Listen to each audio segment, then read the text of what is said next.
On the last ordinary evening of Pompeii, a baker slid loaves into his oven, a dog turned 3 times on a doorstep mosaic that warned you to beware of him, and 20,000 people went to sleep beside a mountain they did not fear.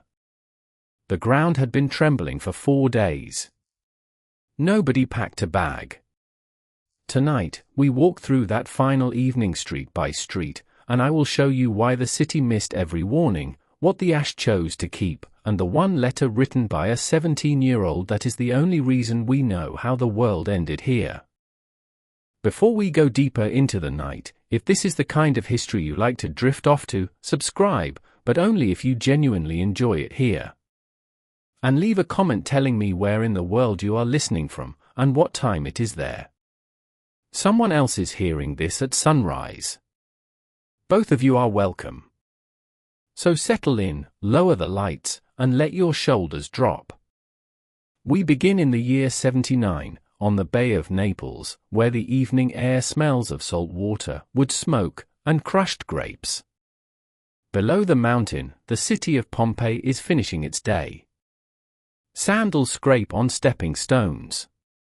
Somewhere a shutter closes. You are standing in a street narrow enough to touch both walls, and the stone under your hand still holds the warmth of the afternoon sun. Feel the day letting go around you. The heat is loosening its grip on the stones.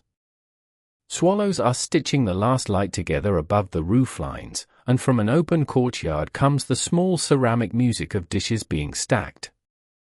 A woman calls a name, twice, unhurried. Somewhere below the street you can hear water moving through clay pipes, on its way to a fountain that has never once stopped running in living memory. You have no reason to hurry. Nobody in this city has any reason to hurry. Here is the first thing most people get wrong about this place. Pompeii was not a doomed little village huddling in the shadow of an obvious killer.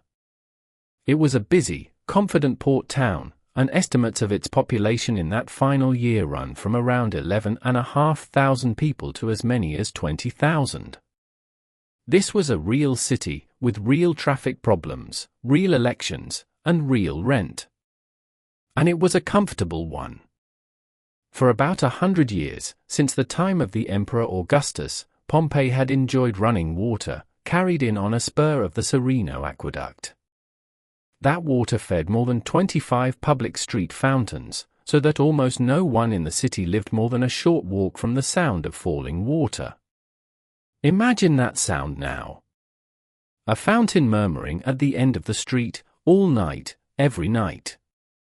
17 years before our evening, the ground had already tried to speak.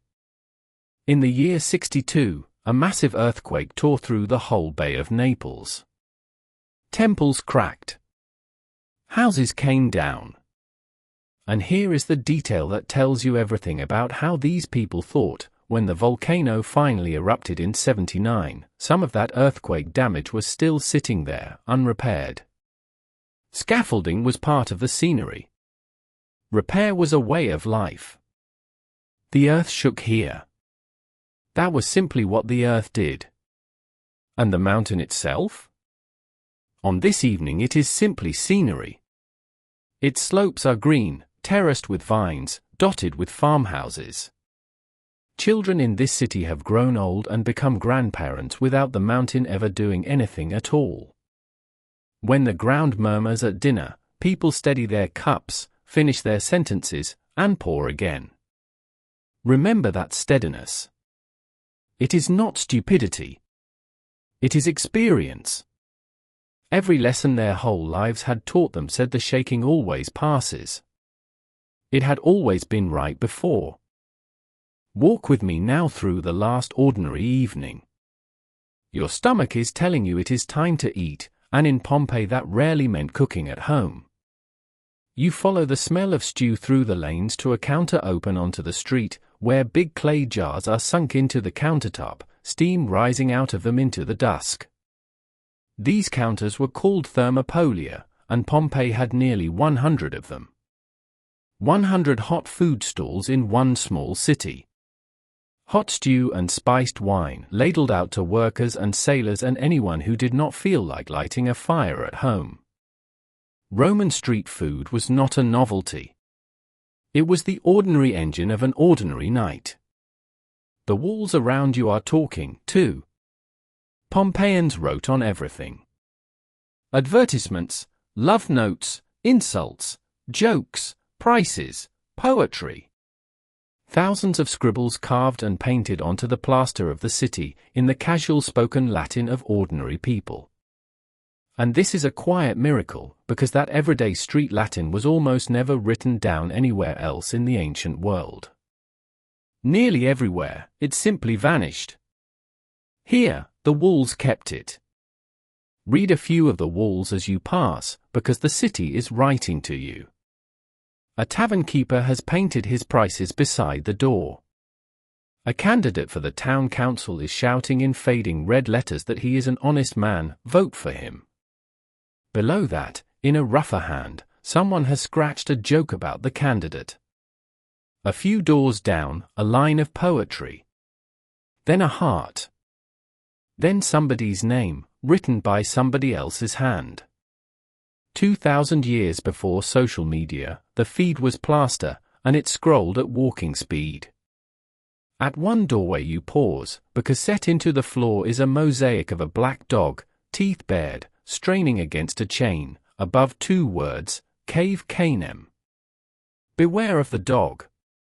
Somewhere inside, the real dog is probably asleep. Past the doorway, the city's amphitheater rises at the edge of town, already an antique on this evening. It was built around 150 years earlier, and it is one of the oldest Roman amphitheaters that has ever been found. Lamps are being lit now, one window at a time. A last cart rumbles over the stepping stones. The fountains keep murmuring in the dark. Hold this picture gently, a whole city, breathing slowly, folding itself into an evening it believes is like every other evening it has ever had. Stand still one more moment in the middle of it. 11, maybe 20,000 sleepers are settling around you into the ordinary furniture of ordinary lives. The baker banks his fire. The dog on the chain sighs. The fountains talk quietly to the empty streets. Up on the mountain, in the dark, something that has been patient for hundreds of years stops being patient. And the city sleeps. Now I have to tell you about the warnings, because there were warnings. For 4 days before the eruption, small earthquakes rippled under Campania. Cups rattled on shelves. Dust sifted from ceilings. And nobody, as far as we can tell, treated it as a signal. The people of this region were so used to tremors that 4 days of them earned a shrug. The most dangerous sentence in any language is some version of, "It is always like this." Think about what 4 days of small warnings feels like from the inside. The first tremor interrupts a meal, and everyone laughs a little too loudly when the lamps stop swinging. The second one comes at night and is gone before you are fully awake. By the third day it is a topic at the fountain, a shrug at the bath-house. The wells behave strangely. A spring or two runs thin. Each sign, on its own, small enough to explain away. That is how the biggest things arrive, not with one loud door slam, but with a soft knocking that everyone agrees is nothing. Across the bay, about 29 kilometers away in the naval town of Misenum, there lived a 17-year-old boy named Pliny. He was a student, a reader, a note-taker. He felt those same tremors and thought little of them, like everyone else. Keep him in the corner of your mind. Everything we are about to see, we see because this teenager survived and wrote it down. His letters are the only surviving eyewitness account of what happened here. The morning after our quiet evening arrives soft and hazy, like any late summer or autumn morning on the bay. Bread goes into ovens. Shops open their shutters. The mountain stands where it has always stood, green terraces and vineyards up its flanks, so familiar that it has become invisible. In the early afternoon, the mountain opens. From across the bay, young Pliny watches a column climb out of Vesuvius and struggles to describe its shape. The best likeness, he decides, is an umbrella pine, the tall Mediterranean tree with a bare trunk and a flat, spreading crown. A trunk of darkness rising, then branching out across the sky.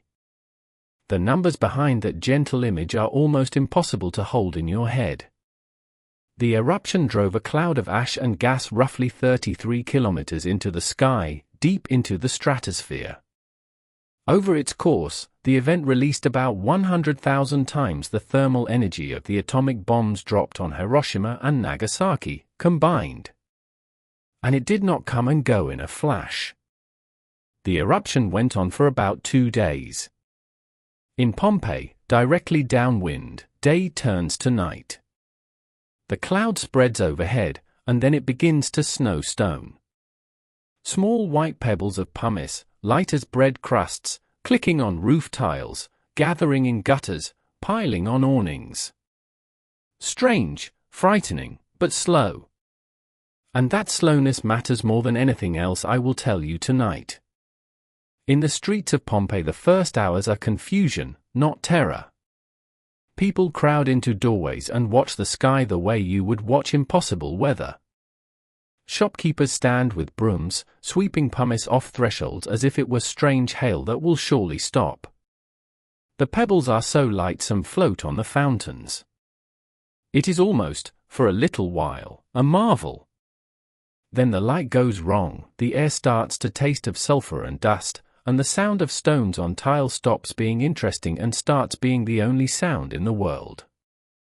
Because here is the biggest myth of Pompeii, that a wave of lava simply swallowed the city in an instant, and no one had a chance. The truth is stranger. The pumice fell for 18 to 20 hours, and in Pompeii it piled up to a depth of about 2.8 meters. Roofs creaked, then some collapsed under the weight. But for most of a day and a night, the streets remained passable. The single most important decision of every life in this city was made quietly, hour by hour, under that falling stone. Do we leave now, or do we wait for it to stop? Thousands chose to leave, wading out through the drifts. Pliny's letter preserves the strangest, most human picture of that exodus, people walking with pillows tied on top of their heads with cloths, homemade armor against the falling stones. Most of the people who left early lived. The ones who stayed were often the careful ones, protecting property, the old, the hopeful, the ones who reasoned that every other tremor had passed and so would this. Hold the scale of that choice against what people knew. No one alive had seen this mountain do anything. There was no word for evacuation drill, no siren, no radio. There was only the evidence of your own eyes, a roof that had not fallen yet, and a doorway with everything you own behind it. When we shake our heads at the ones who stayed, we are grading them with an answer key they never had. Across the water in Misenum, the boy's uncle makes a decision of his own. Pliny the Elder, Admiral of the Roman fleet, author of the Naturalis Historia, an encyclopedia of the natural world in 37 books, is about 56 years old, and he is the most curious man of his age. When the strange cloud rises, his first instinct is a scholar's instinct: get closer and take notes. Picture the harbor at Misenum as the fleet wakes. Ropes hum, oars are run out, and the Admiral dictates observations to a secretary even as the ash cloud swells ahead of the bow. He offered to take his nephew along, and the boy replied, in words he had the honesty to preserve forever, that he preferred to go on with his studies. That one sentence of homework is among the luckiest accidents in the history of literature, because he lived to write the only eyewitness account we have. Then a desperate message arrives from a friend trapped near the mountain, and the scientific outing becomes a rescue mission. The Admiral turns his ships toward the eruption while everyone else flees it, steering for the shore near Stabiae. He never comes home. On that beach, in the ash and the chaos, the old encyclopedist collapses and dies. When daylight returns, his men find his body where he fell, with no apparent injuries, as if he had simply lain down to rest. Breathe that in for a moment, and let it settle. A fleet commander who spent his life describing the natural world, sailing straight into the one phenomenon he could not outlive, so that other people could get out. Let the sea sounds carry you into the last part of the night. In the deepest hour of the night, the character of the eruption changes. The great column that has been holding itself up for hours begins to stutter and fall. And when an eruption column collapses, it does not simply stop. It comes down the mountainside as an avalanche of glowing gas and ash, faster than anything alive. These are the pyroclastic surges, and they are what actually ended Pompeii. The surges that swept the city buried it under another meter and 8/10 of hot ash. One of them arrived at around 300 degrees Celsius. At that temperature, the people it touched were gone in less than a second. Not minutes of suffering. A fraction of 1 second, and then stillness. For everyone still inside the city, the long night simply stopped. Across the bay, the boy who stayed home is living through his own long night of earthquakes and falling ash, and he and his mother finally join the crowds fleeing the town in darkness.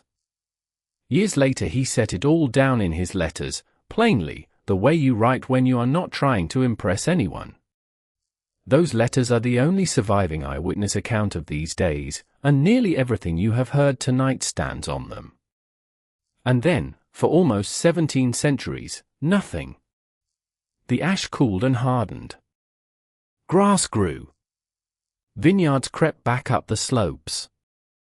The very name of the place slid slowly out of memory, and farmers plowed their fields above the Forum without ever knowing what stood beneath their feet.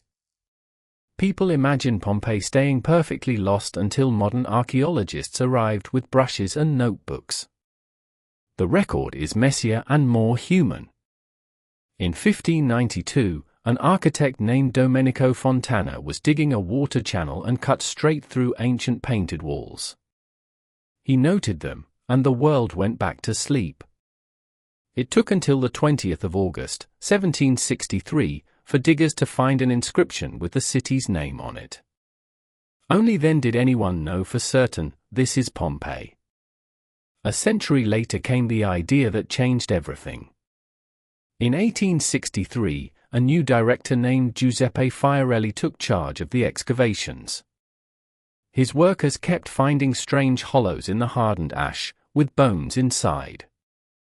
Fiorelli realized the hollows were molds. The ash had packed itself around the dead and held their shape after the bodies were gone. He poured liquid plaster into the voids, let it set, and chipped the ash away. What emerged were the people themselves. Their postures, their clothes, their last gestures, cast in plaster. By the early 2000s, about 1,044 of those casts had been made, and they rewrote the story of the disaster. 38% of those victims were found not in the surge layer but in the earlier falling ash, most of them inside buildings. Inside. Sheltering from the falling stone, in the very houses that became their tombs. The city did not die in one blow. It died decision by decision, room by room. Take a breath here, because the casts deserve a slow thought. They are not statues and they are not bodies. They are the shape of a last moment, held by the ash the way a hand holds sand. A man shielding his face. Two people reaching toward each other. A dog at the end of its chain. Plaster poured into an absence. Archaeology has never produced anything else quite like them, and nobody who stands in front of one talks very loudly afterward. In one corner of the site, a place now called the Garden of the Fugitives, the casts of victims lie exactly where they fell, left in the ground as they were found. And near one front door, that mosaic dog still bares its teeth beside the words "Beware of the dog," guarding a house that has had no one to guard for 19 centuries. I will leave you with a mystery that is still open on the desks of historians tonight. For 500 years, every book gave the eruption a precise date, the 24th of August. That date came from a printed edition of Pliny's letters published in 1508, 14 centuries after he wrote them. Then, in 2018, excavators found a charcoal scribble on a Pompeii wall, casual as a shopping note, dated to the 17th of October of what looks like the eruption year. Charcoal is fragile. It should not survive long on a wall, which suggests it was written weeks, not years, before the city was sealed. A major study in 2022 argued the eruption actually happened in late October, and other scholars have pushed back since.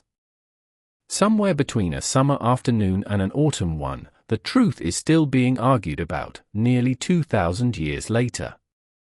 Even the calendar of that day refuses to lie still. I love this argument, and I want you to hear why it is comforting rather than unsettling. It means the past is not a closed book on a high shelf.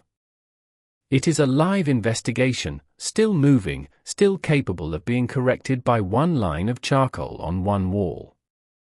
Every certainty in every textbook was once a fresh find in somebody's trench. The dead of Pompeii are still teaching, and the class is still in session. And maybe that is the gentlest thought to fall asleep on. About 2/3 of Pompeii has been uncovered. A full third of the city is still down there in the dark, streets nobody has walked since that night, walls still talking to themselves in everyday Latin, waiting under the vineyards with all their unread messages. The story is not finished. It is only paused, like you are about to be. That is where we will leave Pompeii for tonight. The fountains, the bread ovens, the chained dog at the door, the boy across the bay with his notebooks. Let them all settle back into the dark, safe now, 2,000 years away from anything that can hurt them. If you are still awake, let the next story carry you. And if you are not, sleep well. Good night.